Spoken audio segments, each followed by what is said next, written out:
Batu, Barada, Nikto. You must remember those words. Gordon's alive. You know what the Turing test is? I know Kung Fu. Dead or alive, you are coming with me.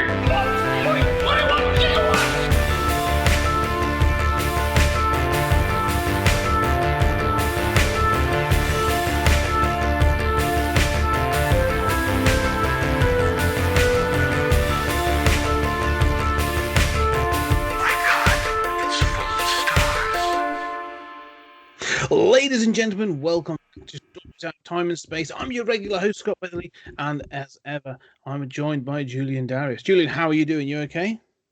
I am doing quite well, and I'll have you know that my third grade teacher indicates that I am a quick study.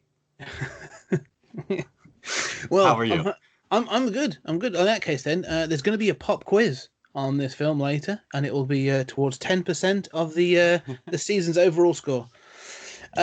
No, I'm good, mate. I'm good. I'm gonna say I enjoyed. I really enjoyed this episode's film, and I'm really looking forward to getting into it. I wish I'd seen this earlier. Is what I'd say. Actually, I wish I'd seen this a lot earlier when I was a kid.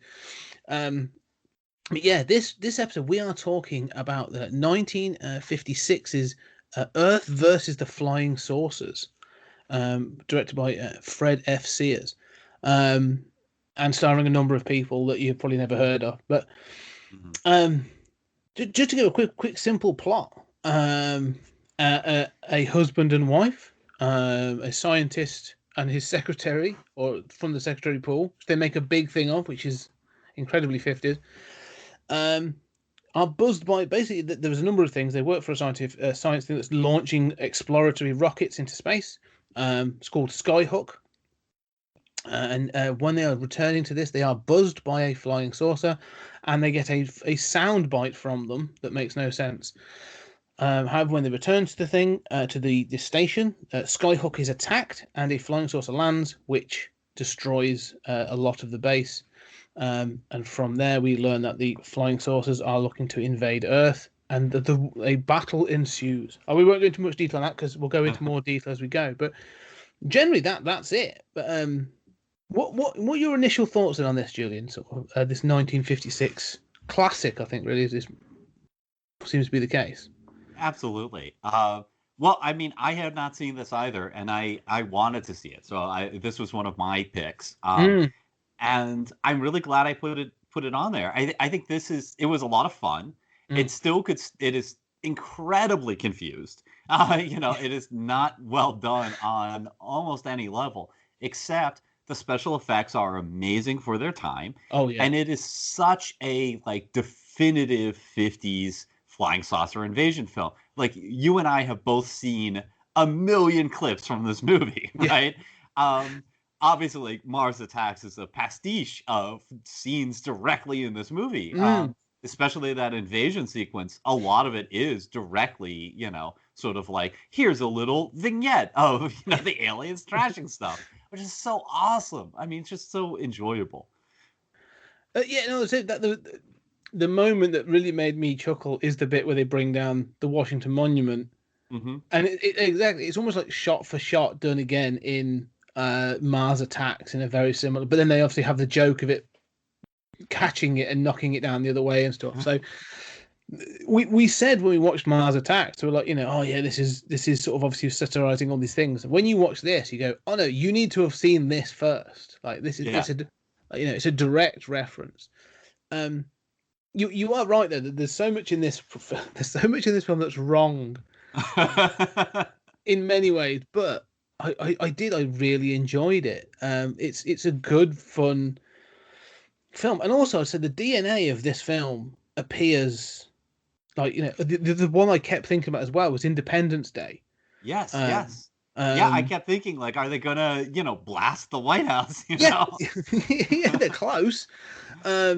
It's clear that Independence Day is literally sort of like a modern update of this film, and I think there was Roland Emmerich and stuff were hoping you'd never seen it, and that's why it made so much money. But yeah, that's just the 90s CGI version of this movie. You know, with more, I mean, it's got the same like over reliance on human scenes and stuff to kind of pad out the expensive special effects and stuff. But it is just a remake of this. And I also kept thinking of, I'm a huge fan of the Destroy All Humans video games, you know, which obviously is a ripoff of Mars Attacks. But, you know, in there, they also focus on the on Congress and you know the destruction of Congress and everything, and it's so much fun. But what I find amazing is we both love this, and this is in some sense the stupidest movie we have looked at so far of the 50s. Like it has nothing to say. The key thing is it has nothing to say about anything, right? Like even them is deep compared to this movie, and that's saying a lot. Yeah, that's what sort of surprised me. I kept sort of looking for things, and I was like, right, it's going to make a commentary on something, and then they do something again. Like they'll do like a stupid thing, and you're like, no, yeah.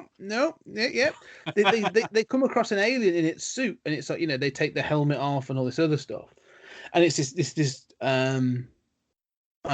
wrinkled sort of, you know, sort of almost looks like a razor or something. You're like, right, so now they're going to have this whole you know, there's going to be some sort of commentary on resources and, you know, invaders. No, it's just fun. It's just that it doesn't really want to say anything. It's just you know, it's interesting to know that this is known more as a Ray Harryhausen film than it is as a Fred Sears film. Well, it was created as a vehicle for Ray Harryhausen, Yes. you know, to do that. And you definitely, like, you know, I mean, you and I probably grew up much more with like Clash of the Titans, and you definitely see that same, you know, hand at work in like the destruction of the Capitol. But I wanted to say a couple things about like the discovery of that alien with the one shot where you actually see them with the helmet off. First of all, I thought, this is a gray alien, right? Like this is the Greys. It is so close. I mean, it's at an angle and they are wrinkled, but it does look phenomenally like the gray aliens. And I wonder how much of an influence it had on the sort of collective unconsciousness that formulated the not that the Greys aren't real and visiting us, but thinking that it on the collective unconsciousness. And the second thing is like maybe we're being unfair. Like it does, if it has something to say. The message of this film is basically like vote Ronald Reagan. Like, you know, the main actor is such a, I mean, he makes Clint Eastwood seem like he's overly emotional. His you know, his inflect, you know, the way he delivers his lines is so Ronald Reagan. It like he's a scientist, but you could just tell like there's no interior space. There's this is a guy who is just a stereotypical masculine guy. And the other thing is that it plays on earlier notions from like the pulps of and you see this in, you know, a lot of the planetary fiction stories of like you know, this alien races, like you even see this in like the 78 Superman, that these aliens, they have relied on their technology and it's made them weak. And here, us humans, especially us American men, we're strong and we're tough and we've been exposed to more diseases and germs, and, you know, we can take them in a fight, but they need this, you know, like helmet to augment their senses, you know.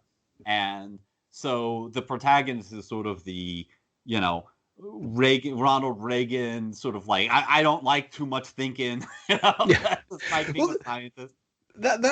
It's funny you mentioned, because that was something I got in my notes. Is he clearly, so there's almost like there's two bits to this film. Like he has to be a scientist for at least the 2/3, and then in the finale when they've got the sound gun, the sort of sonic gun, and he's in the back of a Jeep, and he clearly looks more comfortable.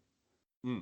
Like you've got this bit where he's like, okay, I've got my leather jacket on, and I'm looking cool, and I've got this stuff like that's what that's probably what sold him on this film. He's probably a contract player, to be honest, but yeah, I agree. Like he's the least convincing scientist I think we've seen in this collection so far.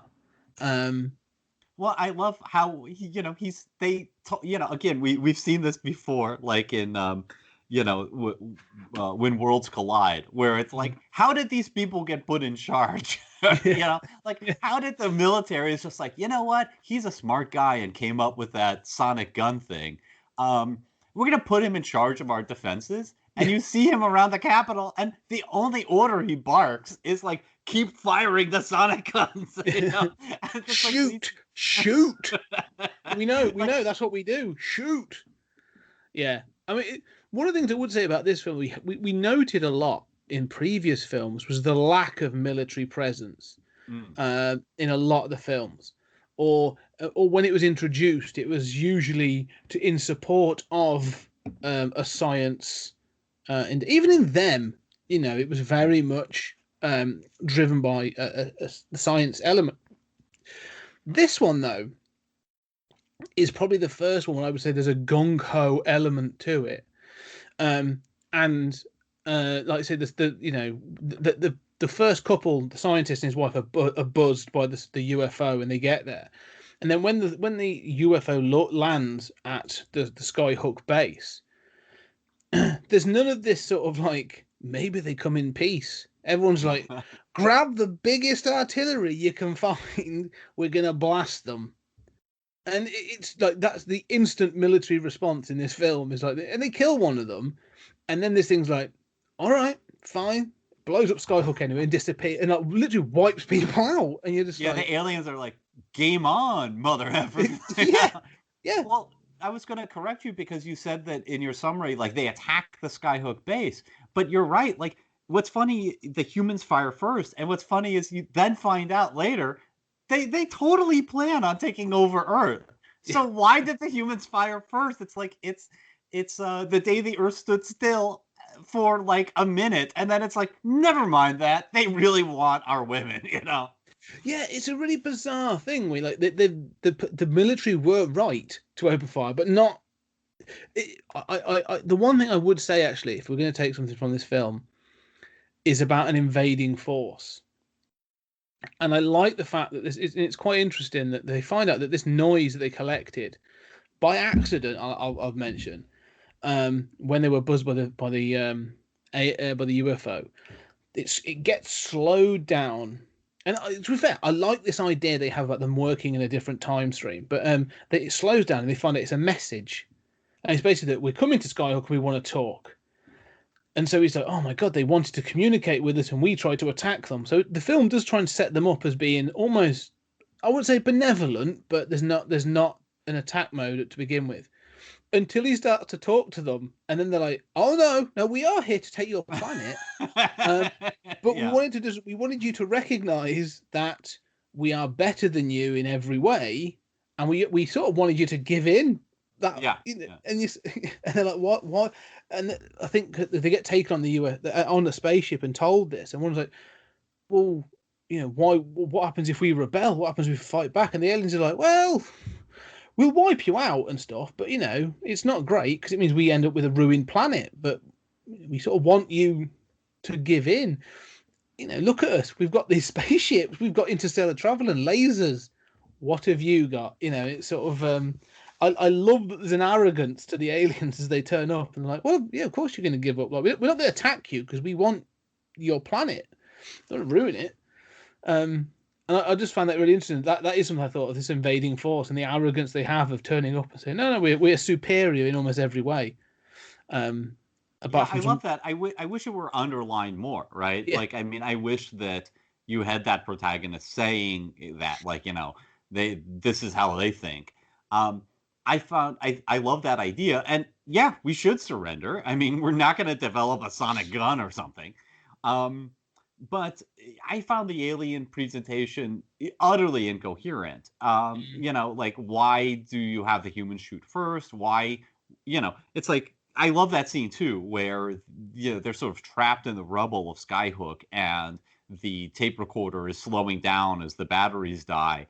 And oh my God, that was a message just really fast. It's a great idea. It's a great scene. Makes no sense whatsoever, right? It's the same thing of like, and you see this in real life UFO stories where the presentation of technology is so inconsistent, right? Like, These aliens can cross the gulf between stars. They move between seconds on the clock, but they're too stupid to get the speed of the message right. Like, they can translate to English, no problem. It's just getting that speed right. Well, there's a couple of things. Language in this film, we'll get to language shortly, but this thing of working it, like say, this idea of them working in a different time stream or a different speed, I like it as a concept.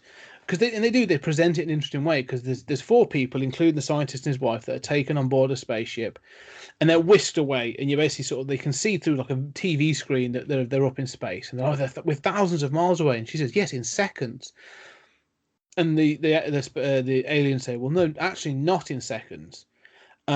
Check your watch, and it's like, it's stopped working. And then he's like, well, check for a pulse. And he's like, I haven't got one. And she's like, neither have I. And then I'm like, and then they're like, yes, because we are now between, we are moving between the ticks of a clock or the beats of your heart.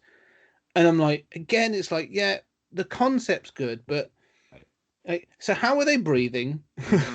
Exactly. What if so if it's between the beats of their heart, like, so that means that like there's no blood being pumped to their brain, so the synapses aren't firing. So like, yeah. Right. Like, this just doesn't work on a basic level. Right. I had the same thought, but then I think, like, there are Doctor Who episodes from 50 years later that make this same mistake, Oh, yeah.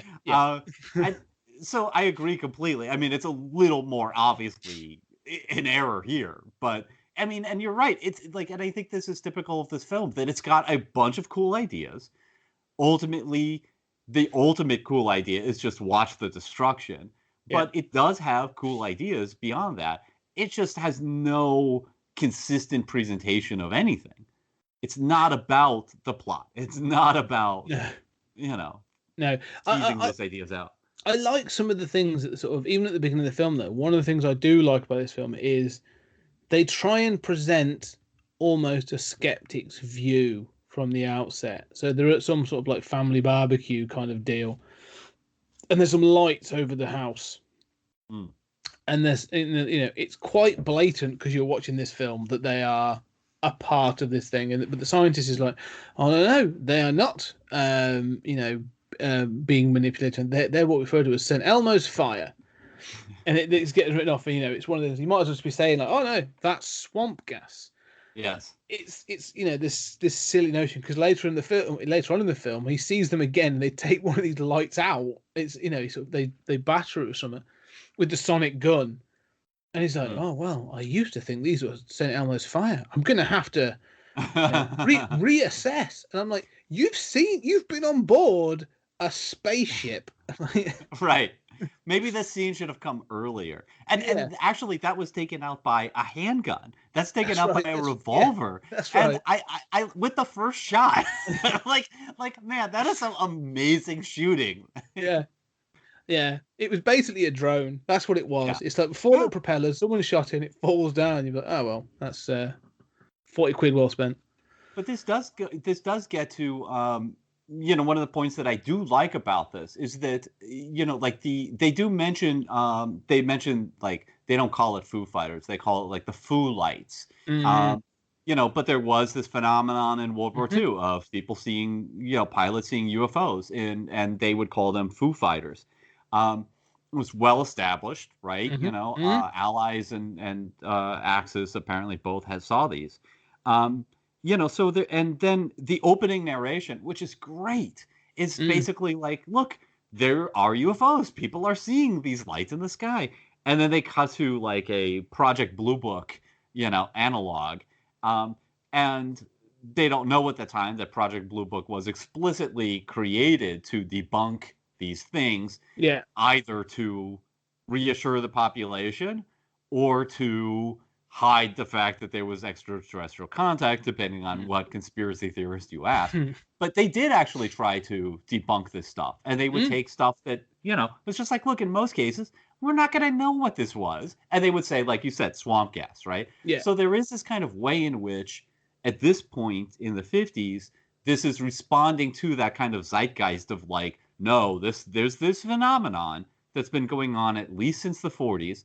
You had the great airship thing even earlier. I mean, this has been going on for a long time, with people seeing lights in the sky. Is this aliens visiting us?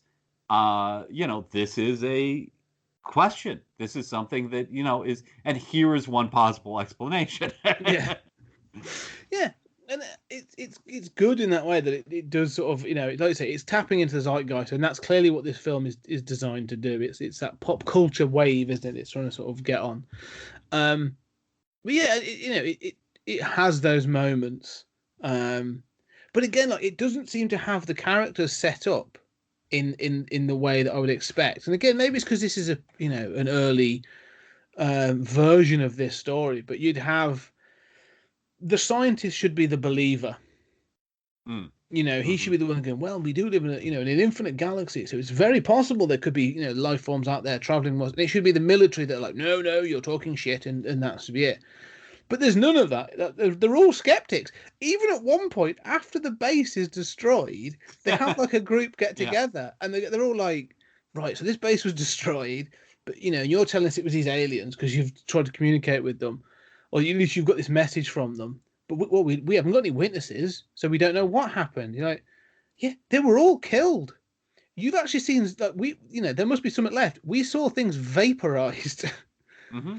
Like, it's so silly that they're like, and then they get given a demonstration later on of they destroy a ship in the ocean.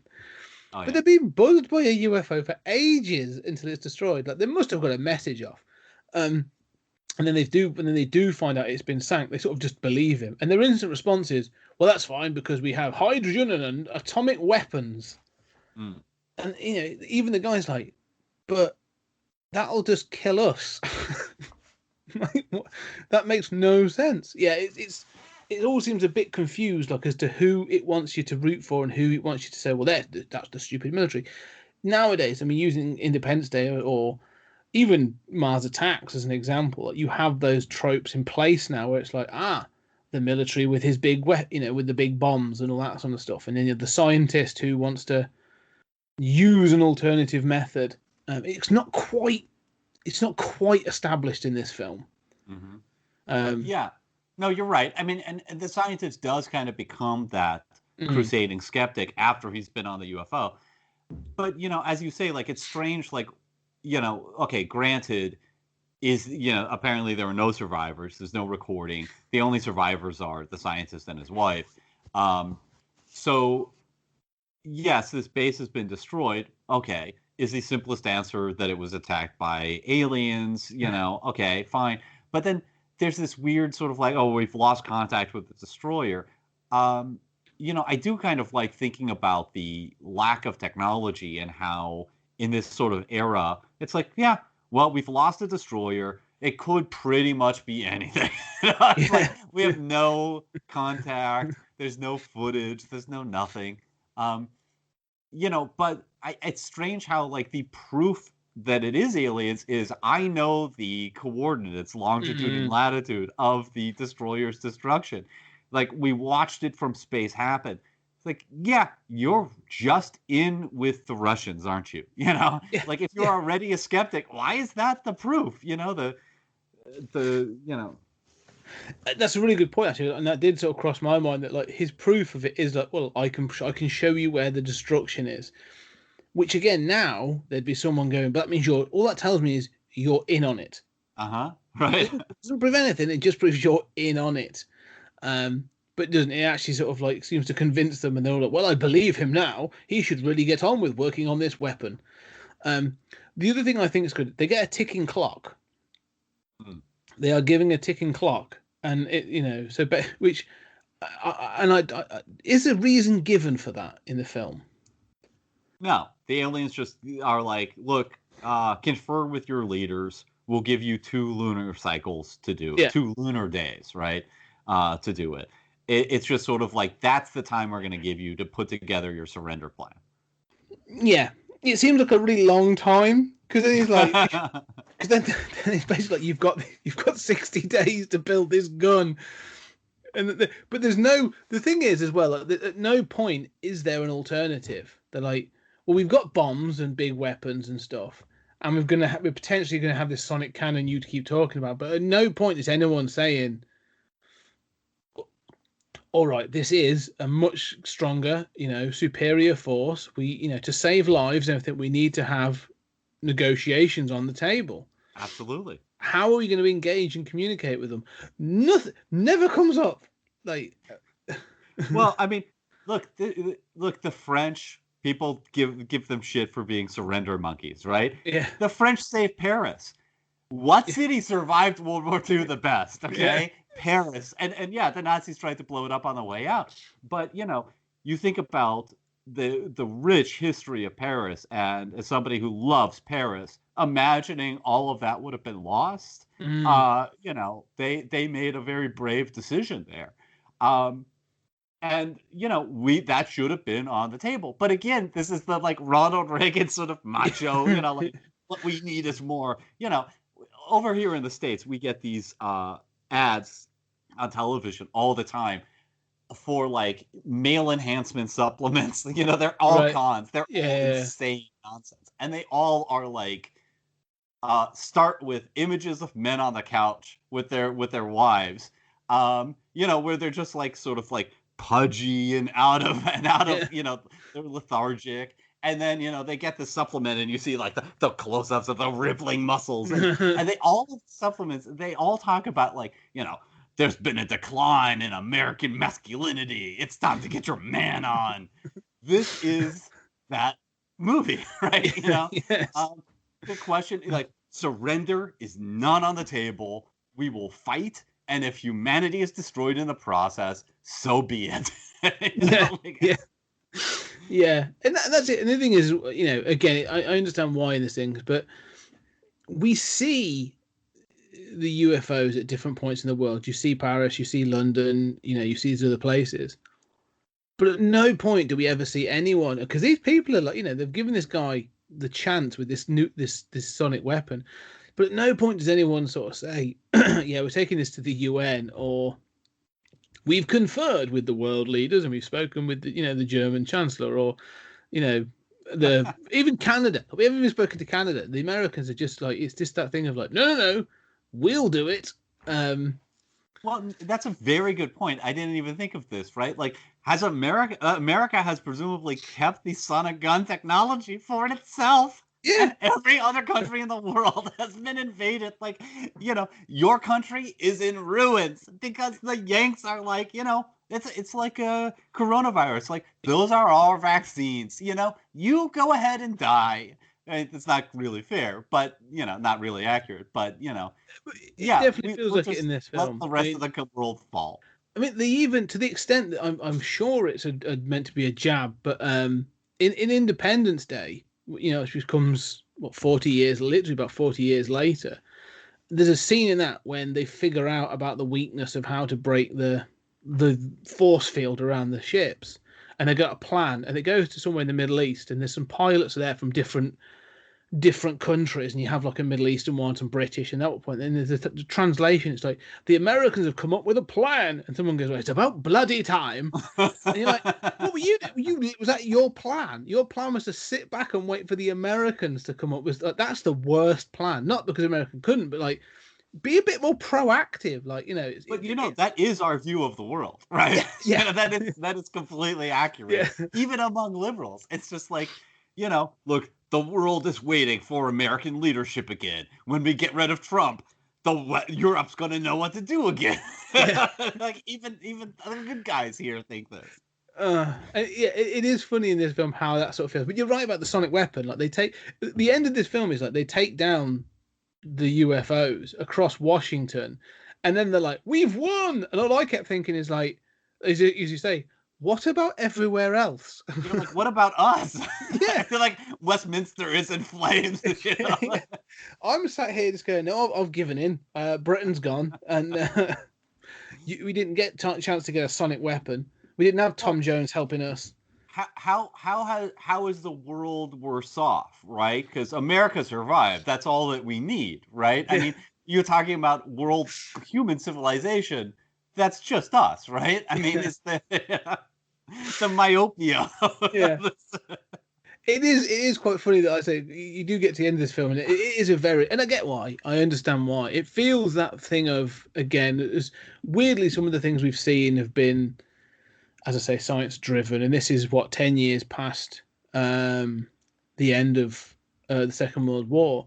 But this film definitely has, more than the other films, that feel of militaristic gung ho. That sort of like, post World War II, we are now the strong ones. I mean, the thing I would say is, there were two things I was really expecting in this film. And one of them was militarization. So I thought, well, I've seen, like you said, I've seen clips, I've seen that there's military, so I'm expecting there to be more of a military presence than any other film. Yes. I was sort of expecting, and maybe I don't know my history particularly well at this point, but I was almost expecting the aliens to represent some sort of like communist ideal. I was expecting there to have some sort of, we will come to you, we'll make you one, and there won't be this thing of whatever, like we will take down capitalism. I was expecting the aliens to be some sort of analog for communist Russia. And I was quite disappointed that never comes up either. So, well, I mean, it's probably for the best, right? I mean, yes, yeah. But at the same time, I was thinking how much a product of the Cold War, everything that we were just talking about, of how America sees itself, this movie is, right? Because I mean, the truth is that throughout American history, we were never the global superpower. I mean, that's a development of World War II. Mm-hmm. And, before then, I mean, we there's a reason, I like to joke, we were so inconsequential, they just called us the colonies. We're so far off the map. I mean, we never had a major military. By the time you get into the early 20th century, we're on the map, but we cannot compete with the major powers of Europe. But, and so we were actually a lot more international in a sense. Always had an isolationist strain, right? Stay out of European wars was how it started. Mm-hmm. But so there was that isolationist strain, which, stay out of dumb wars is a good idea. But, we were always a much more international country than the myopia that we have starting in the Cold War. And it's really the Cold War where it's like, look, it's us versus the commies. There are two global superpowers. Everybody else just needs to align with one or the other. Yeah. Everybody else is sort of inconsequential. And so that sort of American myopia of the film, of sort of like, it's just America, is at the same time a reflection of the Cold War, even though there's no clear communist standalone. No, that's a really good point, I suppose, actually. That is true. It is America-centric. And again, I understand why. Even from a budgetary point of view, I can understand why, adding in people with different actors and with accents and stuff or whatever. But it would have been interesting to even have a drop line to say, that's right, we've spoken to the French president, or whatever. But the weirdness, the daftness doesn't stop there. And there's a moment, or there's a thing in this film, a concept in this film that I paused the film because it made me laugh out loud, and I had to pause the film to sort of make sure I proper guffawed at this. So I'm wondering if you can guess what it is actually. So they I don't think. Okay, you're talking about the captured guys who are brain scanned and turned into, and then they dump them. Yeah, that when they dump them, that's brilliant. They literally kick them out. That's really quite bad. But no, I thought that was hilarious because they're like, these are our like ambassadors. We now have access to all your information. Well, and then they promise like we'll return them. Well, and they do. Like, no, you fought with us. We're just gonna throw them out. It's like, do you need them anymore? It just makes a cool visual. No, I have no idea what you're talking about. So they capture the alien and they've got the suit. They have the helmet and they give through some information around the helmet. And again, they talk about the fact he's got increased senses. So that he's got improved hearing and sight and this other stuff, and it's really robust. And all that stuff all that stuff is tapping into the stuff I understand from like Independence Day. Like you get a squishy alien in the middle, and a harder outer shell. Like a crab. Like a crab, yeah. So I sort of had that explanation. The one bit is they get the translator. Now there's the translator that really made me laugh. So they have the translator and they've got it wired up, and they have the the female character, the wife, talking to a microphone, and she sort of quotes Shakespeare and it translates it. I was like, okay, that's fine. That's interesting. And then one of them gives this idea, this concept of, we are going to read it, the dictionary, or we have, so we're going to read it, the dictionary, so that we know what each of those words are in its version, its translation, and then we'll know exactly what it is they're saying. And also, I literally laughed out loud. I was like, that's not how languages work. Right. That's true, but it's not a dumb, like, it is a step you would do, right? It may be the that doesn't first mean step, that. but Yeah, right. Exactly. It doesn't mean that you've cracked the code. no, it's the No, way that they do it. So it's the last step for them. They're like, well, we've read it in the dictionary, and I'm like, even we know that you know, I can. What about there, and there? You know, there are words that just sort of like in French, there are masculine words and feminine words that change by, you know, because of possession. Like, language doesn't work like that. You know, it's not a collection of words, because words change context when put together. Pluralization, pronouns, all these things like have, and so I was like, order, you know. Yeah, and so I was like, this, you know, it just sort of, you know, I'm not an expert even in English, right? You know, but this concept of just having, and also we don't know what concepts they have. Yes, exactly. That we don't have words for. They have interstellar travel, so like all weird news that they. So, and also, what words would you get to like P and be like pie, potty, like, you know, like pothole? What? No. Think about words you should be focusing on. You don't start at A with aardvark and work through to zebra. Like, that makes no sense. No, I mean, this is, of course, you're quite right. And, you know, I mean, those are things that, I mean, like Arrival obviously deals with sort of language and translation issues. And and these are real issues. You're completely right. I mean, that struck me as like, it's thoughtful compared to most versions of translators, though.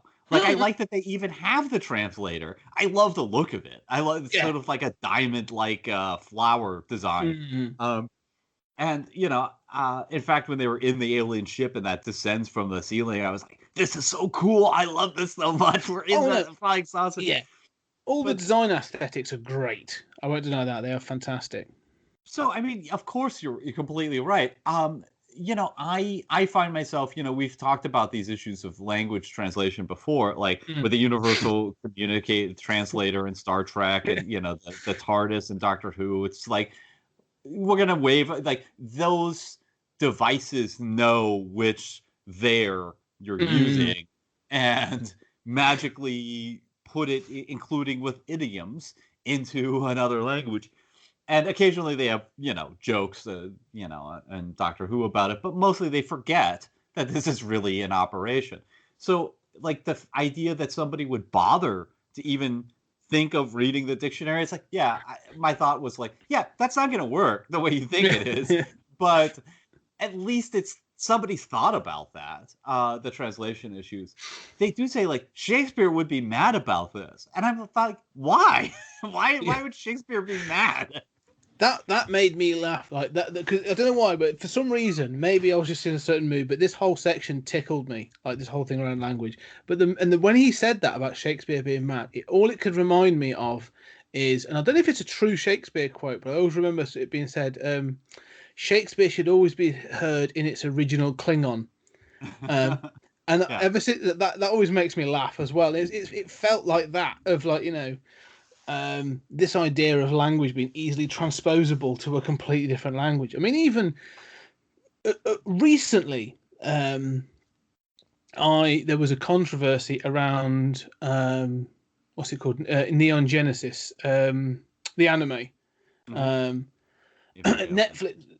Evangelion, that's it, Evangelion Neon Genesis, and Netflix has a new translation, a new audio track, and people are like in uproar because they're like, you know, oh well, this has now got, instead of using, I think there's I haven't watched all of it. I only watched the first 9 episodes, so I haven't really got into it. But apparently there's a relationship where the Japanese emphasis in certain places means something but doesn't translate directly. If you translate it word for word, it comes across as "I like you," but what it's supposed to be is sort of the more intent would be "I love you." Maybe it's in friendship or maybe it's romantic. It's not really. It's unclear, and that's the point of this scene. Right. And in the original translation, that's what they said. But then Netflix has gone with this like literal translation. And again, so they were going with "I love you" instead of "I like you." No, the new one goes with "I like you," which is I think that's a better translation, right? Because if you want to preserve that ambiguity, right? Like that's in French too. Je t'aime, means I like you and I love you. Usually said, between a man and a woman to be heteronormative. People assume that it's "I love you," but that ambiguity exists. But if you want to capture that ambiguity, you have to go with "I like you," because in English, if somebody says "I like you," that's a strange thing to say. That usually indicates some sort of attraction. Yeah, I think it's been this thing in the past. And again, it's context, isn't it? This comes down to the context of the scene and the way that the line is delivered and or the words are delivered in whether it be in real life or in a moment. And I think that's the point of these things, when you get these translations in an anime. I think is a really good example of this. Is this thing? So with Evangelion is when it's the original, or the one that was originally used in the 90s or the early 2000s when it was done, and it says "I love you," it's done but with ambiguity, and that sort of like, it could be like "I love you, man," or it could be like with romanticism. But they said to reduce it down to "I like you" then doesn't play out for the rest of the rest of the season. Like there's more story behind it, and the original Japanese intention was to have that thing of, is it love or is it is it a bromance or is it a romance sort of thing, to want to paraphrase. And again, but it comes down to emphasis, and I find that with language, even in English, even between, let's say, like you and I, it'd be sort of like between English, UK English and American English, there will be different emphasis and different like that. So to then communicate with an alien species. I don't know. The whole thing just tickled me. This idea of reading it, the dictionary, and having that as the sort of like, I'm pretty sure that's done. We're done with that. That's it. Well, I mean, the thing is, like, dictionaries are fascistic. Okay, I mean, dictionaries are horrible. Dictionaries are a useful tool, but watch every English 101 student say, like, "Oh no, that sentence, that's the right word. Why have you marked that a wrong word error?" Because I looked it up in the dictionary, it means this. And it's like, yeah, technically that's an explanation for that word, but you would never use it in this context. Yeah. You come off as like an English ESL speaker. This is not correct. Dictionaries are at best a tool, but they're an attempt to capture the language as is actually used, not prescriptive. And it's funny that they use Shakespeare as the example, which is what boggles my mind. Because, it's this idea of like when you tell somebody like, "Oh, I have a PhD in English," I've written in cabs where some, it's like they, that comes up, as it often does in a conversation in the first sentence. I'm joking, but where I'm at an academic conference or something, and there's well, I better watch my language. I better watch my phrasing, to speak proper language. It's like, who gives a shit? That's not what we study. Where it's like, yeah, as if Shakespeare would be like, "I'm quite offended at poor grammatical usage." Shakespeare has terrible grammar, and all of Shakespeare was antiquated in its time. In fact, if you want to really translate Shakespeare into another language, you have to frequently find an antiquated courtly version of like Mandarin to translate that into. You cannot just translate it into "Hey, buddy." Like that's not. There's nobody saying "Hey, buddy" in Shakespeare. They're saying, "Oh, I what a great pleasure it is to encounter you once more." Nobody fucking spoke like that in the Renaissance. So Shakespeare is like the worst example you could possibly give there. But it's like you said with the word thing. they don't know what they're really. They have not thought about language. No, and like you say, I agree that they've given it at least a passing thingy, but yeah, it just felt like, it felt like a passing thing where they're like, well, we've done this, box ticked, move on, and then he's sort of like, oh, okay, now we can go and shoot at things. But it was quite interesting. At least they did give it the passing. But the point is, the reason it felt like more, like it should have had more emphasis, is because the plot literally starts with them capturing a message. Mm-hmm. And so, like, translations and messages are running at different speeds and stuff. Like, it felt like it should have more import within the film. That, like, this could have all been avoided if we'd have talked or communicated earlier. Or, actually, they don't mean invade in our terms. They mean invade as their version of colonization is not the same as us. They literally just want some land to live on. Like, they're not looking to take over. They need, and maybe that's more of a, like I said, that's not this film. That it's not looking for that grey area. It's not looking for that sort of, that would probably come later. But yeah, maybe I was just sort of, expecting something. Again, it's this thing of like being a modern cinema watcher going back to some of these films. You have certain expectations and you go, oh yeah, they're not quite there yet. Yeah, that's true. I mean, there is a primitivism. I also thought with the translation thing that they immediately go to, well, now we can decode their plans. We now know their invasion plans. It's just like it has just happened instantly, right? Yeah. And I love that, the aliens are just like, we're not going to communicate by like data transmission on Wi-Fi, which of course doesn't exist at the time. We're just going to broadcast by, I guess, radio between flying saucers. Like, here are our plans, dudes. Yeah. But it did strike me of like a reference to the Enigma machine and to these sort of like myths of, of American and British, superiority that we were able to decode all. Yeah, the code breakers and Turing and all that. Yeah. But except none of that is important in this film. they don't ever come back to like what this comes down to is the Ronald Reagan acting scientist going fire. Yeah. They're going to start using pattern M, so position your guns to the south. No, that's not important at all. No, and it sort of comes to the very last shot of this film, and the quote is.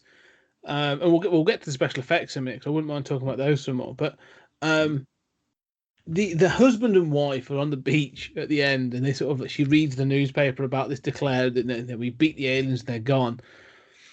And she's like, she says to the husband, and they're really valid questions.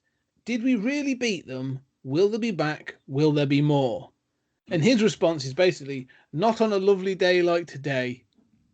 And it's like, well, no, not now, but should we not be thinking about possible communication across the globe now? About could these? No, I don't know. It just feels like this sort Scott, of like you Ivy Leagued intellectual. We Americans know thinking is the enemy. What? Yeah, I'm not expecting there to be like a big monologue at the end about how we all came together in a sort of Ozymandias sort of plan, but it's the fact that this scientist is so sort of like brushing it off that he's sort of like, yeah, possibly, but not today because I'm going to try and go for a swim. And it's just like, not today because I'm going to F you hard tonight, baby. Yeah, I do want to say, but yeah, exactly. And it just and that's when the film ends with them sort of like, literally walking into the sunset, and you're like, it's sort of. It would have been nice if she had said like, hubby, great, congratulations on that victory. You do know that 75% of the planet has already been conquered and is ruled by the aliens because you didn't give them that gun. Yeah, because they only have the one as well, don't they? Really. So. It's not important. I mean, I find myself pretty charmed by that ending. Yes, and he is, and I find myself charmed by this movie in general. Although it really is a reactionary movie. But I still find it charming. And even that ending is like, he is burying her feet in the sand just to sort of like play with her. And then it's like, honey, don't work that female brain of yours into a frenzy worrying about things. We men have this taken care of. You forget I'm an American man. We fought and defeat them, and we'll defeat them again. In the meantime, don't worry that cute little brain of yours. It is such a sort of like restoration of American patriarchy at the ending. It's so thoroughly, by far, the most sexist moment in the whole film. But at the same time, there's a kind of charm to, like, to just the beach and the symbol of like the beach and the surf as life goes on. There is still joy in life. We can let go. It's really the only moment of sort of like recreation that you see. And that they're this relatively young married couple that clearly, she is a stereotypical sort of like emotional 50s woman. Yes. There's a lot of sexism going on there, but there is this sort of like, it's supposed to be this like restoration of normalcy within this patriarchal, He-Man American context, but it still has some charm to it.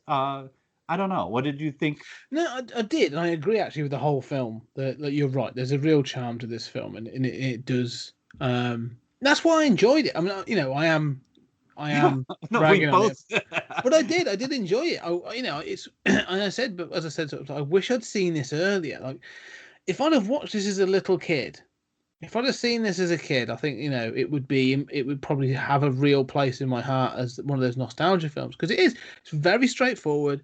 There's no, if I'd have seen this and then seen like Independence Day and Mars Attacks, like you take more from them, but it's not looking to tax itself too much, and it does have a charm. It definitely has a charm that I enjoy, in a similar way to some of the other films.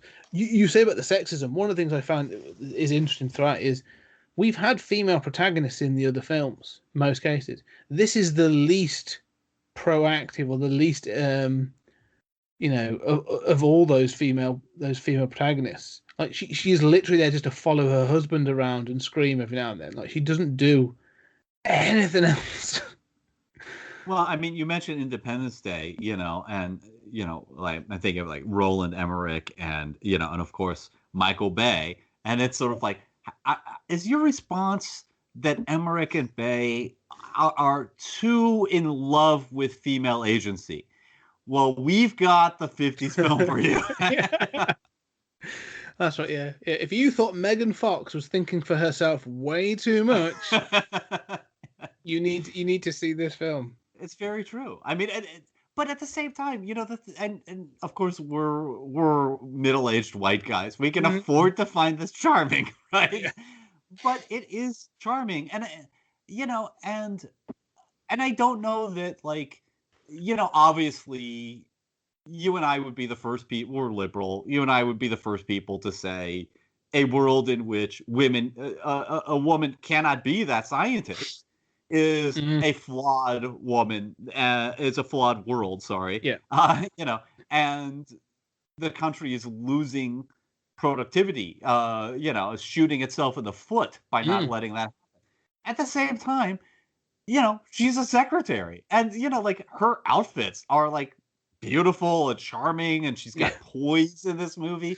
They're fighting aliens, and she doesn't get any dust on her. Like, there is a kind of charm to this, presentation of traditional female sort of and male sexuality, even though it's been deconstructed. We all know that should not be that probably never was the norm, but it certainly should not be the only options.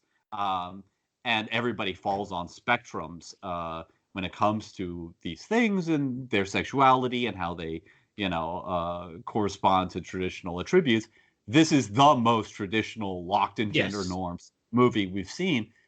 But it's not that shouldn't be a possibility either, right? Like, part of the fun of of, drag balls and all of this is stealing that, or not stealing, but, playing with these traditional ideas of male and female.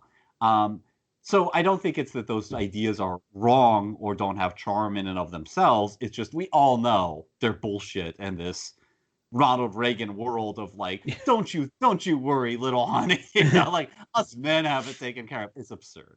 Yeah, and like I say, like, this film has no agenda in that aspect, so it's not even, it's not even attempting to do that, which is, from a 1956 film, I'm not expecting that.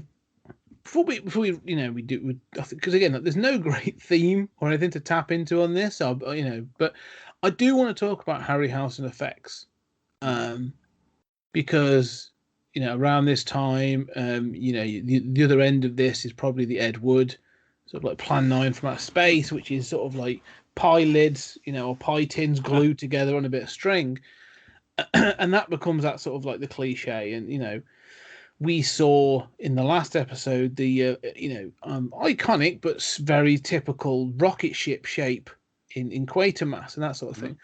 This doesn't have that. Even the Skyhook rockets look a little closer to something akin to reality. But then when you see the flying saucers and they move and they the gun comes out the bottom, the laser sort of dish comes out the bottom of the ship and stuff, and then the final destruction, like, Harryhausen's done good, really, in this film. Yeah, absolutely. I mean, I have in my notes, like, just how much stock footage it reuses, right? From, the solar flares, at one point, the aliens, I mean, this is so sort of, what is it, 2012, right? Where it's like, we're going to put all the disasters together. But I think at one point, the aliens cause a solar flare. Yeah. Just so they can use all the footage of flooding and winds and tornadoes and waves crashing and stuff. And it's cool footage, but I think that's the reason why they had to go with more conventional rockets, is they're going to cut in Saturn V footage, right? Yes. Yeah. Yeah, there is that. But I think that works better. Because you have these things that you would potentially see on the news, or you're going to see sort of, you are going to be able to relate to, compared to a UFO, a literal flying saucer. That is, it gives you that contrast and contradiction. If they were to show the Skyhook rockets and they all looked like that that sort of cylindrical thing with the fins coming off and that sort of thing, I don't think it would have stood as a contrast. But yeah, I think they work in that way, because you say about the charm. I was just charmed by the special effects in this, the UFOs flying around. The stock footage is good. It makes me chuckle when they're sort of like, people are escaping. Here's stock footage of people running. Well, the other thing is, like, Harryhausen is great, right? Like, all of these sort of crashing into the Capitol. There's a scene where, the flying saucer is crashing to the ground on a city street, and I don't know. I mean, looks like New York. I mean, I don't know where the hell those buildings are in DC, but and of course, everything is sort of like, it's crashing too slowly, right? There are problems, obviously with stop motion, you get, there's only a certain number of frames, but stuff looks really good. It's still like they're doing it. And you and I are both big fans of, like, just do it. Try to make this effect. If it looks a bit trash, we'll go with it. We get the idea, just do an honest job. And I agree, like, the stock footage is, I mean, to a modern eye, it's just overdone. None of it matches. The other thing that they do a lot is intermixing stock footage with close-ups. So it's like, okay, here's the Pentagon, and then you never cut to that medium shot in which the characters are coming out of the Pentagon that makes your brain go, oh, yes, they were in that scene. Instead, you cut to, like, an extreme close-up of just the door frame, and it's like, you know what your brain is supposed to be doing there, but I think to a modern eye, to a contemporary eye, that's obvious. The other thing is they use so much rear projection, and again, to our eyes, it's like, you remember the fire scene in the forest, which I've is got like that in my running note. one direction, which They're is not parodied running, like though. an Attack of the That's- Killer Tomatoes, yeah. right? Where the running one direction, running the other. The fact of the matter is, though, they're not running because Yeah. that is quite obviously projection Mhm. moving past them, and they are on the spot. And they're like, pretend to run. We're not going to see your legs. Don't worry about that. So just move your arms and sort of move your feet on the spot. And it looks like this horrendous slow run that they look like they're trotting along. And it does. It looks awful at one point because then they do pull out to a shot where she runs up because that's when the cop and her father, the general, get kicked out of the spaceship. And like, you find it's dropped out. dropped. Yeah, I imagine them being drop too kicked slowly too. Yeah, yes. But she runs up to him and she's running like twice as fast as she was, like, literally seconds ago. And that does look silly. That's one of those things where, and again, like, they couldn't even afford to have in the foreground, even like between them, someone have some flame between them and the camera, just to sort of give you that bit of sort of 3D, that bit of context.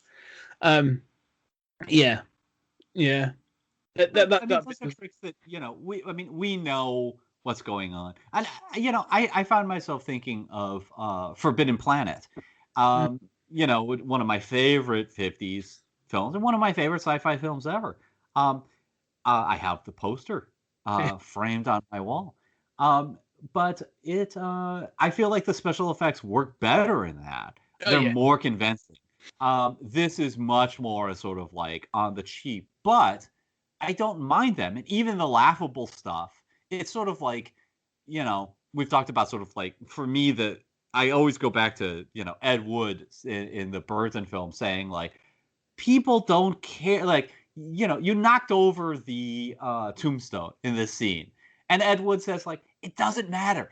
People get the idea. They get what you're going for. Yeah. Cut and move on. And I think there's a lot of, like, that goes against every instinct in my body as such a perfectionist OCD person. And yet at the same time, that's so liberating and so creative. And when I'm actually watching a film, I notice those flaws. You and I notice how ridiculous those things look. And yet it's like, I know what you're doing there. They're running the other direction. It still looks kind of cool. I know what you're trying to convey. That's okay. It's that. I mean, again, you take things in context. Like you say, if that rear projection appeared in, Arrival, if there was a moment in Arrival, and all of a sudden Amy Adams was running across a wood that was blatant rear projection, we'd have a problem. There'd be outcry. Like, what are you playing at?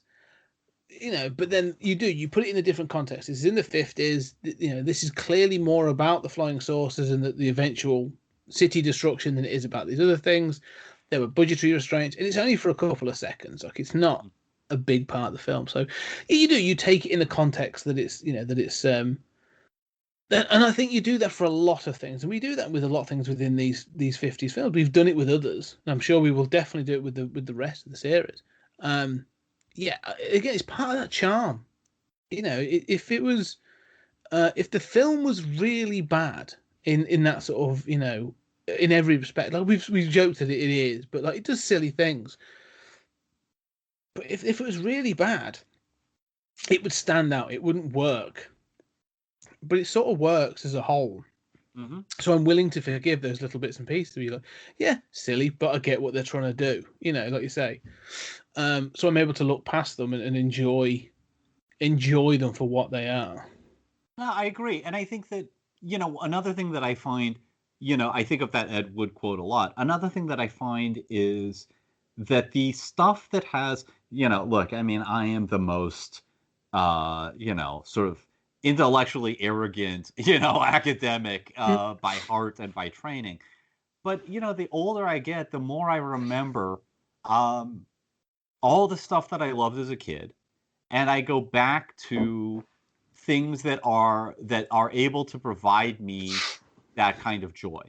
Mm. And a lot of times the stuff that, it's like, the smartest people in the world will still say, I like artsy European cinema, but 7 nights out of 10, I'm probably gonna go for Independence Day or whatever dumb Hollywood blockbuster because it's funner, and I think that's that's honest. There's nothing wrong with that, and I think that the older I get, the more I discover those stories that I loved and that stick in my mind. And what sticks in my mind are those visuals, those ideas, even if their execution is not perfect. The story is a vehicle to get to the brilliant swirling flying saucers. And what does it matter if the scientist, and his wife, if she doesn't stop the car as they're driving, as they're being accosted, does that really matter? What matters is I remember those flying saucers and they look so real. Can you imagine a whole generation of 50s kids going like, man, that looks so, I was right there with those flying saucers. I know what that feels like, man. And then they see it as, when they're old and it's finally on DVD or VHS and they're like, this looks kind of trash. Yeah. Well, I think there is a definite thing for that because, and especially I hold a real affection for stop motion animation and stuff. And you mentioned Clash of the Titans and stuff. And I love like Clash of the Titans, the Sinbad films and and you do go back and they don't quite move right or they're a little slow, whatever. But and also like sometimes there'll be the issue of projection where the people fighting the Cyclops clearly aren't in the same shot as the Cyclops. But I can still watch that and go, like I say, from a critical eye, you look at it and go, yeah, do you know what? It looks a bit rough, doesn't quite work.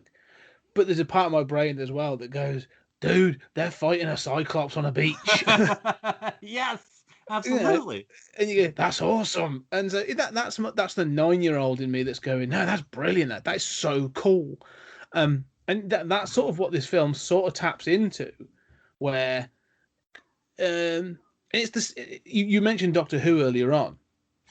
The aliens in this when their helmets on, there's a real feel of like Doctor Who alien about them, at least for me.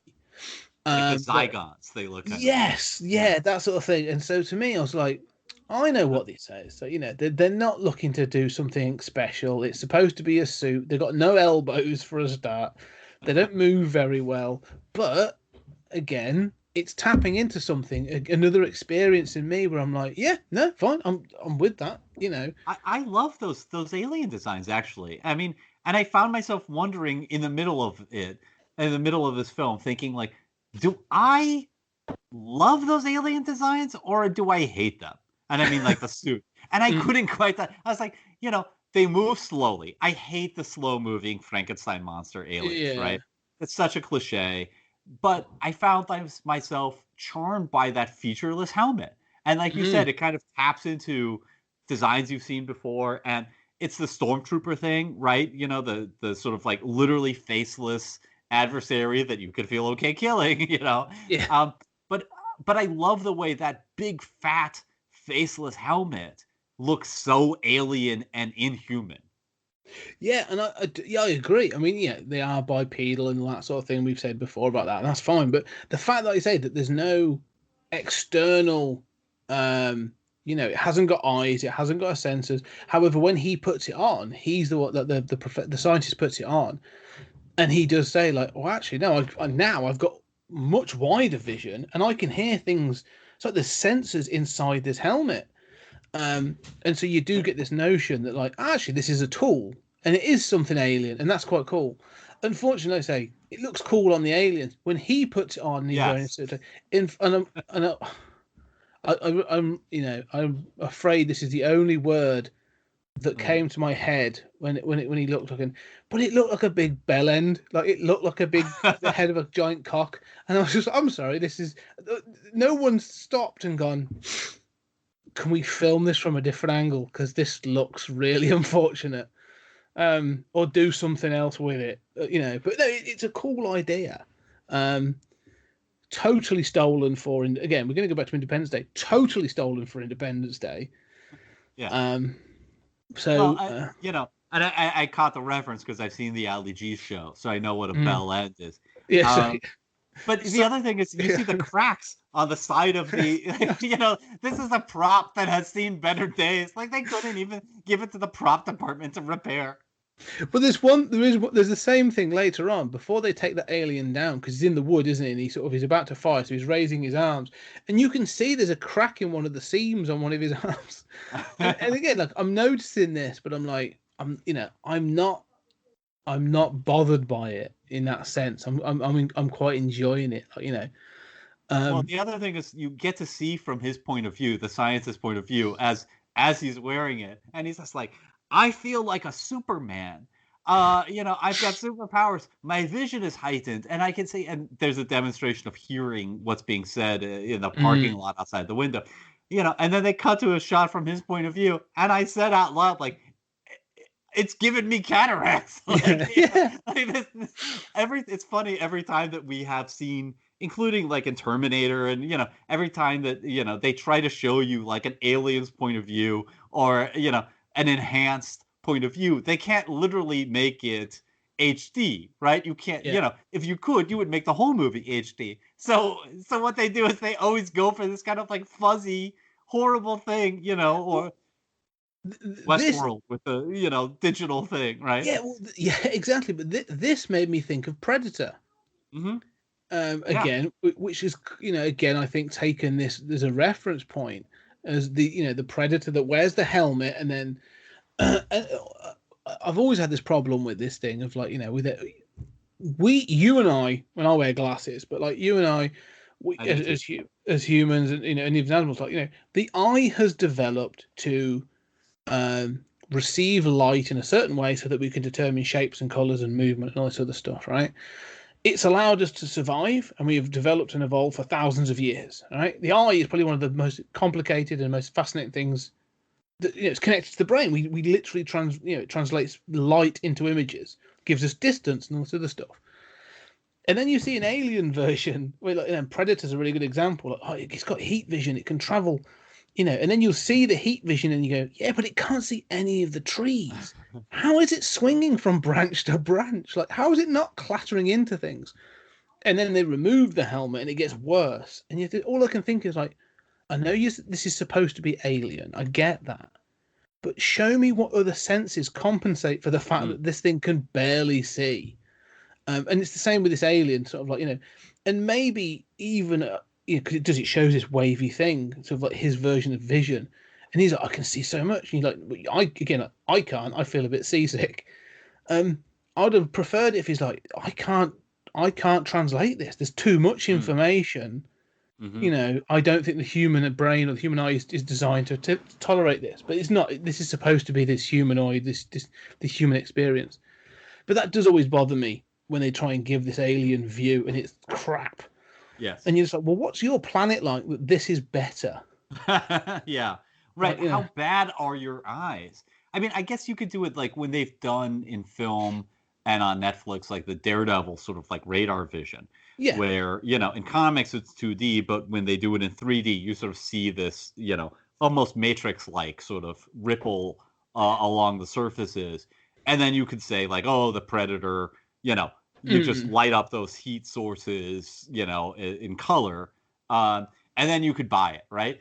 But you're quite right. Like, how does, there's also, not only are they bipedal, they're humanoid, they've got 2 arms, they've got a head, and apparently those devices are completely compatible for humans. Yet, it's funny, like, of all of the intelligence or the willingness to go to try to show special effects shots, to try to show one thing after another, all they can come up with for better vision is fogginess.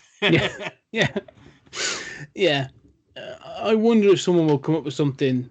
The thing is, again, like to say, like, it doesn't have to be better. It just has to be different. Like, we can't see a full light spectrum. You know, we can't see ultraviolet, we can't see infrared. All right, if you could see those things, what benefits would it give you? You know, is there a benefit where an alien could see those, but not some of the light spectrum we could see? Is there a benefit to that under certain conditions? I don't know. And it's those sorts of things I always find it like, you know, don't just try and don't give better than human, give different.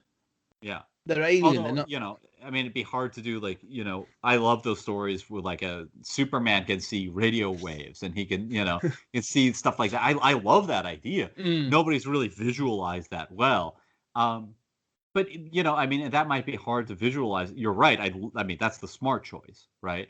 I mean, I would be satisfied if they just inverted the image and maybe brought out the contrast a little. You know, that would at least look different, like you're saying, within what they could have done in the 50s. Yeah, and there is a limitation, but I'd like to see someone do something different. You know, Arrival did it with language and communication, and you know, I'm looking for someone to do something a little different, maybe down the lines with vision or something like that. Again, though, this idea of them, you know, they've got good ideas. You know, the delivery isn't always spot on. You know, I like the idea they actually move in a different time spectrum. Like, to them, they move faster. Okay, great. What does that mean? They bloody don't when they work on Earth. So, right. Is there a reason for that? Is it because we've got a greater gravitational? You know, is there a reason for it? You know, it could be that the suits, they need to be in these suits because of gravity. That's why they can't move as quick, so they have to be reinforced. I don't know. There's got to be some reason for that. Because you can't say, well, we move quicker in time than you. We move between your heartbeats, but we also move as slow as your granny with two bad hips. Yes, yeah. I mean, I made the joke watching it that you know, my mother walks with a cane a lot, and I said, you know, these wonderful aliens from another planet walk like my mom. Yeah. You know, who should, you know, not far off a nursing home walk. Yeah, I mean, I also I wanted to address the human technology levels in this film.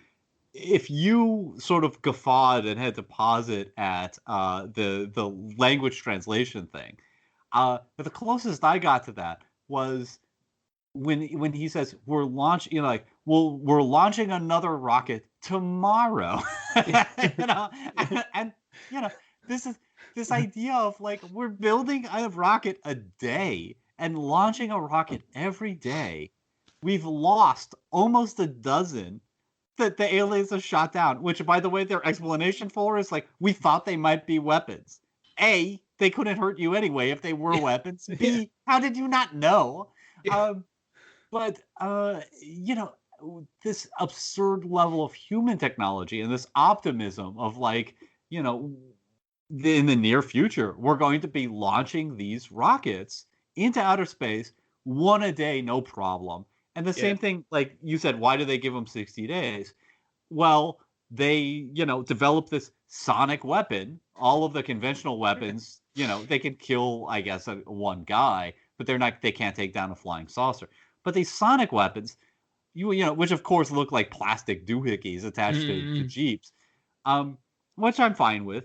But, you know, again, like, this guy's like, hey, you know, at least he's been to the UFO and you can rationalize that he's seen something. You know, it makes sense as these movies go. That's still better than a lot of modern movies.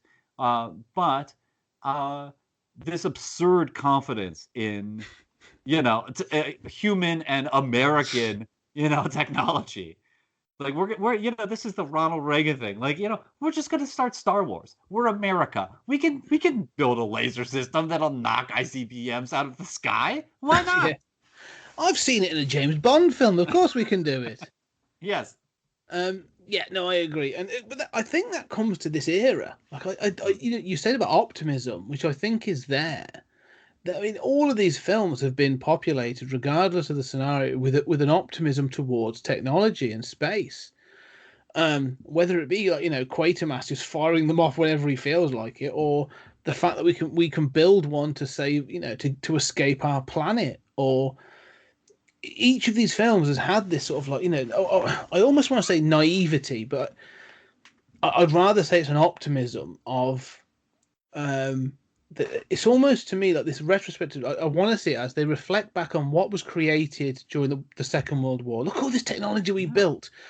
We built the atomic bomb, but look, we can turn that to good. We can take a V2 rocket, make it better, add a nuclear engine, and we can actually make a rocket that can take us into space.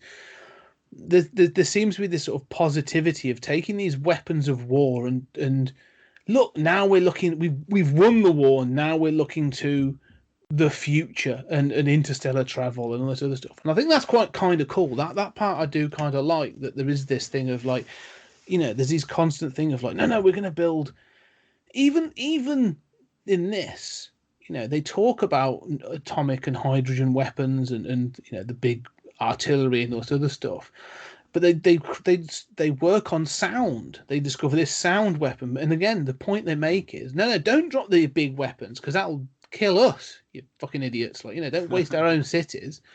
Let's look at some other solution. And so I do like the fact that there's this leaning into of science progression away from weapons of war, which I've seen through all these films, and continues with this. So not fully. They still do lean into the we've got big guns, but it's still there. Yeah, and I think that naivete, that optimism. I mean, it is the thing that it was still reasonable to think that there might be life on other planets in the solar system, not that many years ago before this film was made.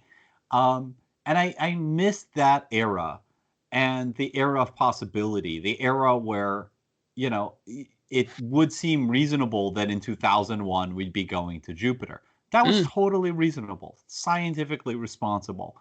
And you think about what somebody at this time experienced in their lifetimes.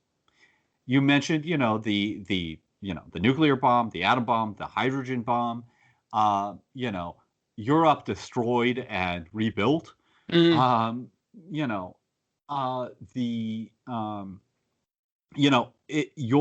At this point, your parents, if you were, 30, your parents probably remembered a time before cars were widespread. Yeah. Like, we traveled by horse and buggy, and now we have bombers and, Sputnik and, missiles that are taking us into space. And it's, matter of time before, humans are going up there, chimps are going up there. This is going on. We've gone within one human lifetime from having no modern medicine almost, and having no cars, to our cities having highways running through the middle of them, and having, launching rockets and into space, and having, the atomic bomb. Surely in another lifetime, we're going to be, have colonized Jupiter and or whatever. That is amazing to think of. And so I love that, it's probably I hate 50s nostalgia because it is so obviously racist and sexist, as this film is, right? I mean, not a lot of black soldiers fighting these aliens. But I miss that. The nostalgia that I have is for that optimism, for the human race. It's interesting how this sort of, we are shadowed. I wonder when this optimism died, and I think it's in the 60s. I think there's this sort of, and not to go through the whole of the late 20th century history, but you get this thing of like, this optimism of the 50s sort of becomes, it grows in the 60s. And then obviously, everyone sort of, I think, puts a bit of a point on like the death of Kennedy. But you get sort of like this, the expectations just aren't met. And when this sort of, you're like, well, why aren't we doing this? Well, we can go to the moon by 69. Are we going to do that? And then, not much more, we can't seem to get past that. It's like, oh, well, look, it's been 30 years, since we were promised flying cars. And When am I going to get my, when am I going to get Rosa, my robot maid? What, like, where's that coming from? And I think there's an expectation, but even like it even came up to the into the 80s. I think some of that sort of happened. I mean, if you look at like Back to the Future 2. Yes, I was just watching that yesterday, and I thought the same thing. I was like, my God.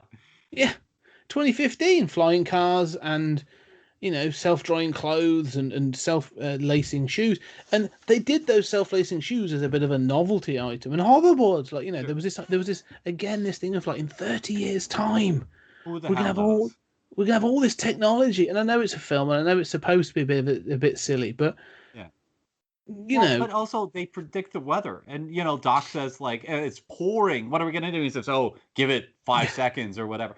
We've got the weather thing managed. He goes into a store and he is buying when he buys the almanac, she has to explain what a dust cover is. It's like, now that we have like dust repelling paper. Yes, yeah, I love that. Yeah, like that's it's sort of like, well, why not? Who the hell knows what we're gonna? Even paper is going to be completely different in 30 years. Well, and in a sense, we got rid of it. With the internet. But yeah, no, I mean, you're right. I mean, I think that really the hippie movement and is an optimistic movement.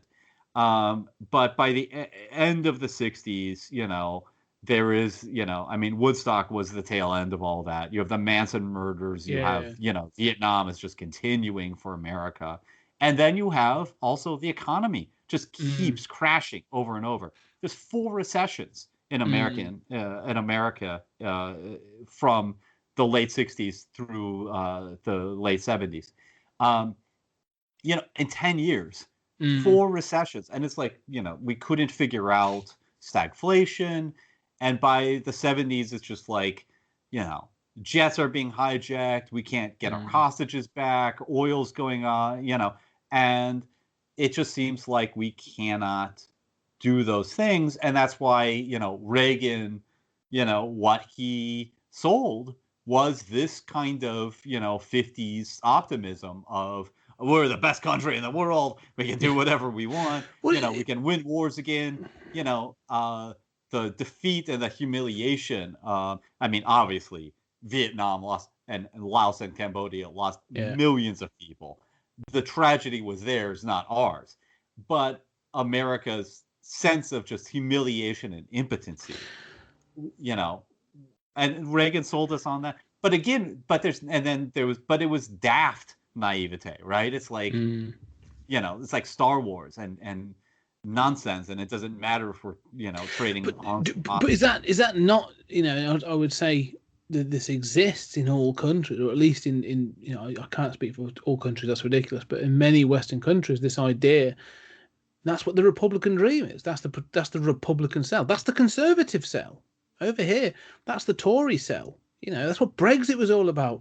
We were better off before we joined Europe in '76. All right, well, what have you got for us then? Look back at this happy era. There's a show called Call the Midwife, which is set in the 50s, and it's this nostalgia trip of how these nurses, these community nurses and stuff, linked with nuns, and everyone's like, "Oh, wasn't it lovely? What a wonderful time it was when everyone looked after each other." No, it was disease-ridden and it stank. Everyone was poor. There's a reason you have to look out for each other, because there was nobody else. We didn't have an NHS. We didn't have these things. Like, it was fine, but it wasn't great. Stop looking back. To this, and relying on the Catholic Church means that they can refuse service if you're lesbian or gay, right? Imagine if you're a trans person. It's like, no, look. Yeah, we don't want to help you. What the hell? We don't know what you are. We accept nonsense, Satan nonsense. And I often accept the irony of the fact that I have a podcast called 20th Century Geek, which is very much about looking back at the nostalgia. And I'm fine with that. But that's more about the history of where we've come from. But it's about looking back at the history and then saying, look where we've come from, how far we've come. It was fun and it's great, and I will highlight films, or books or comics or whatever. Great, but it's that thing of film. But we've come a long way, and I do find this thing of America first, or Britain first, or whatever. Sort of like we're a sovereign nation. You sort of like this optimism of it's gone. It's weird that it's sort of stagnated. And then we look back at this film and the other films of the 50s, and they're very much like looking forward. We quickly pointed out with Worlds Collide that there was this thing of like looking to the youth, saving the youth of that society. And now there's a stagnation of, looking back to when we were great. And you're like, well, look forward and become great. But, the world, it's I don't know, it's nice to see that there was optimism then. And maybe it's because I don't feel that it's there now.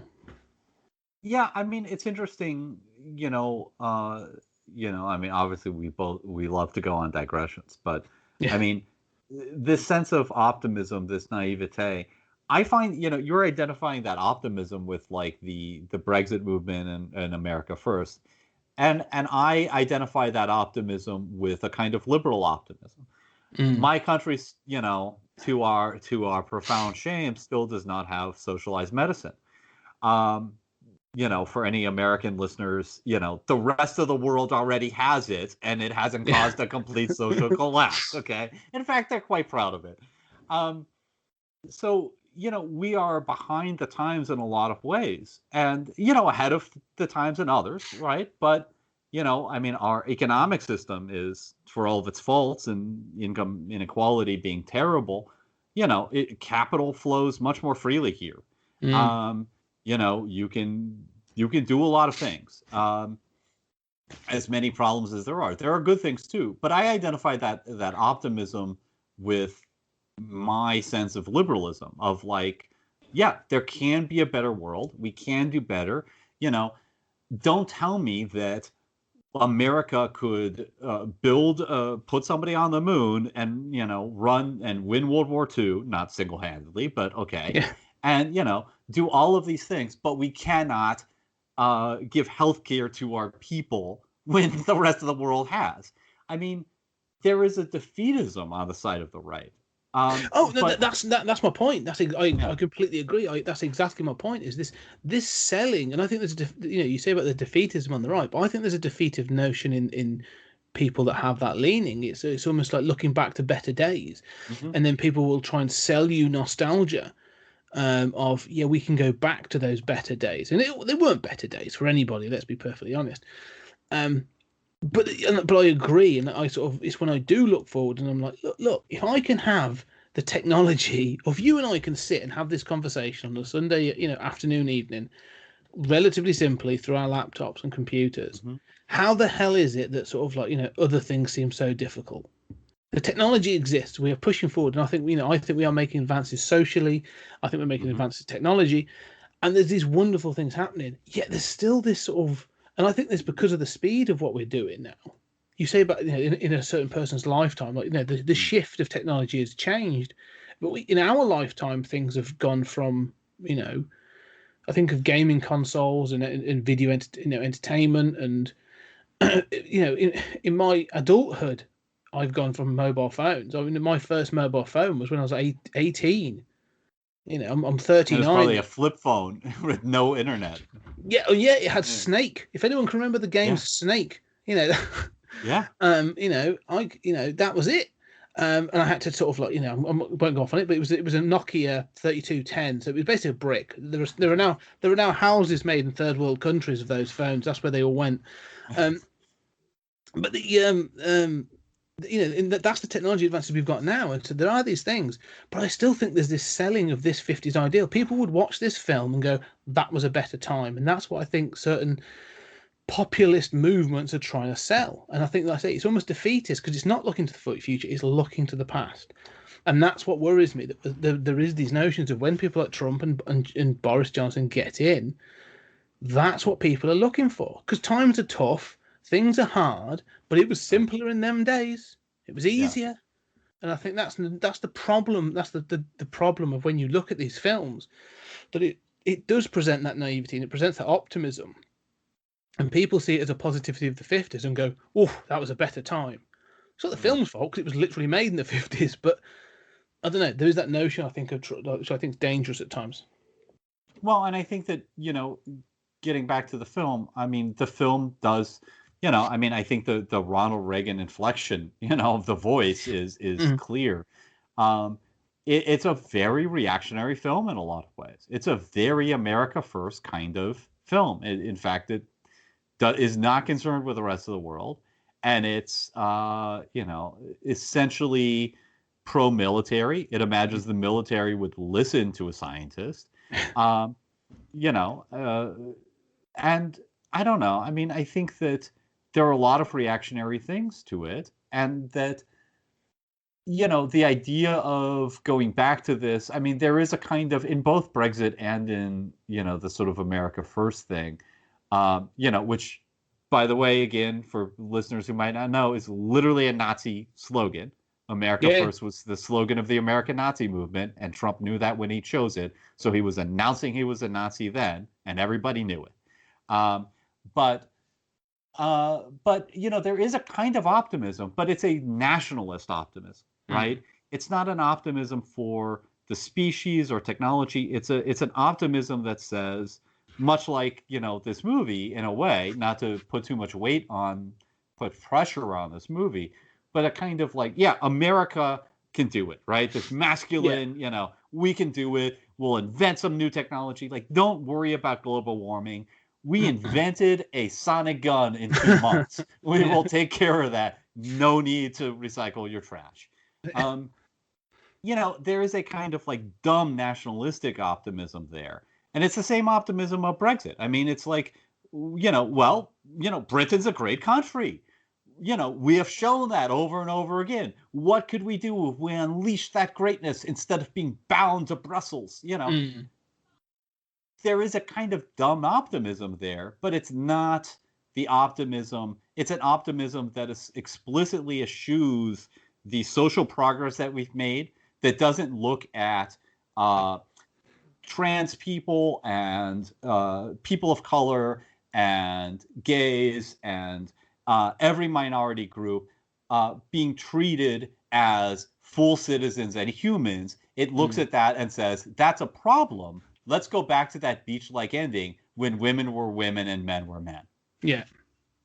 And I mean, and that is a regressive idea, but I don't think that people who, and I'm charmed by that ending, but I don't see that, I think that people who want to go back to that and are sold on the worldview of this film, instead of on the technological optimism that I'm sold on,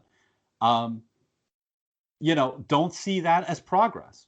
They don't see taking care of our citizens as progress, including, black kids being shot by the police. Paying attention to that is not progress by some people's lights. No, and that's a fair. Agreed, totally. I think we're we're violently agreeing on the same thing. I think you're right, and I think that's something we will potentially see less of. Quatermass 2. Yeah, Quatermass 2 is a very diverse film. No, it's really not. Yes, but we'll round it on that. I think that's a really good point. I mean, I think again we have gone on a tangent, which is fine because I think that's what we're here to do. But there isn't a great more deal to say about this film. But we will round out on Earth versus the Flying Saucers. So I think before we do, let's have our sort of final thoughts really on this film. So before we go out, so Julian, what were your final thoughts on Earth versus the Flying Saucers? I mean, real quick, I think, we've both done very little but poke holes in it, including with the special effects. And, I've hammered it for being regressive, but it is charming. It could be revised. It could cut probably 20 minutes without hurting it. But those are still interesting things. It doesn't drag too much. It is a charming movie that I agree with you. We should have watched earlier in our lives. Yes, no, I agree. It is. It's a charming film. I think there's a lot in here. And this film is exactly one of the reasons I started 20th Century Geek. Because watching this film, I see everything that comes after it. Like we mentioned, sort of, we hammered home the points of Independence Day, but, let's say Mars Attacks. But any film that's had especially during the 50s, but any film that sort of taps into this idea of alien invasion, like this is sort of the archetype. This is really where it sort of starts. We've seen films that have gone before it. It Came from Outer Space is less of an invasion film. That's closer to like an Invasion of the Body Snatchers. Mm-hmm.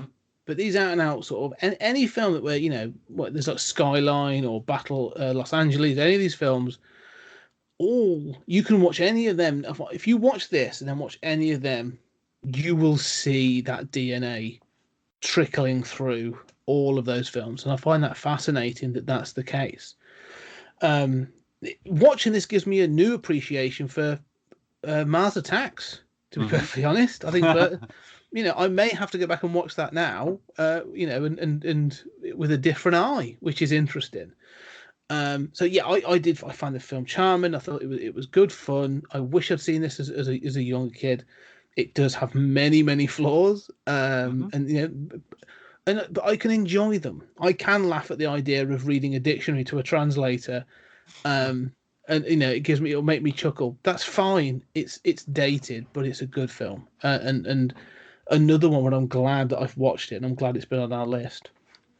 Amen. So yeah. So anyway, jumping a year to 1957, and we're going to be completing our sort of Quatermass trilogy, and we'll be visiting Quatermass 2. So Brian Dunleavy, angry Quatermass, is back. A little less angry in this film. I'm just glad I can understand what he's saying, because all the rest of them, I don't know what's going on. Us crazy Brits. Speak English. Yeah.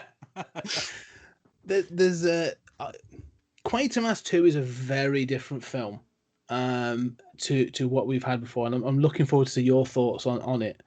I'm going to be picking up the TV series. So Quatermass Experiment was lost. As I said, only 2 episodes existed.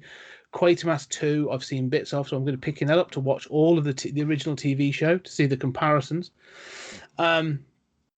But yes, I'm very much looking forward to us talking about Hammer's version of Quatermass 2. I'm not going to spoil anything. I don't want to give anything away because it's a very different film. But that's the next episode. Then we're going to be ending the films, as I believe. I'm just going to double check. Ending the 50s run then with The Tingler, the William Castle sort of sci-fi horror with Vincent Price, which I'm looking forward to. So that's what we've got coming up. But Julian, as always, this was a wonderful film and enjoyed it. I'm glad to have enjoyed it with you. Yeah, indeed. And it's always a joy talking with you. I always learn and notice new things and think about things differently. I don't always point this out at the end of every episode, but I always think it. And I'm always left with ideas and thoughts that I didn't have going in. So thank you for that. No, it's always the same. That's why I love these. Each one of these is a learning experience. And that's sort of why one of the things I've always been really keen on with this is that each one of these is a raw conversation. There's very little editing goes into these, mainly because it's a flowing of ideas in a lot of cases. And I'm hoping the listeners enjoy the fact that it's a journey and that we go on that. So yes, it is. It's always good. But anyway, yes, I'm looking forward to the rest of these films. But ladies and gentlemen, hopefully, you may have seen this film. What were your thoughts? Do you think we're right? Is this a conservative film? Is this a good film? What are your thoughts on the Harryhausen effects? All these things, let us know. You can find us on Twitter at PodTimeSpace. Come and say hello. And if you really like what we're doing, even if you don't, actually, I don't care.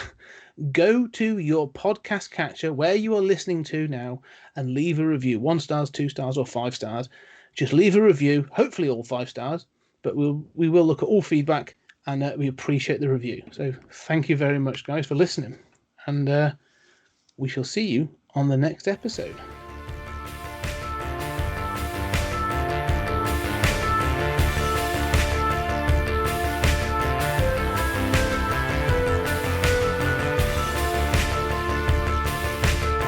There's something very important I forgot to tell you. What? Don't cross the streams.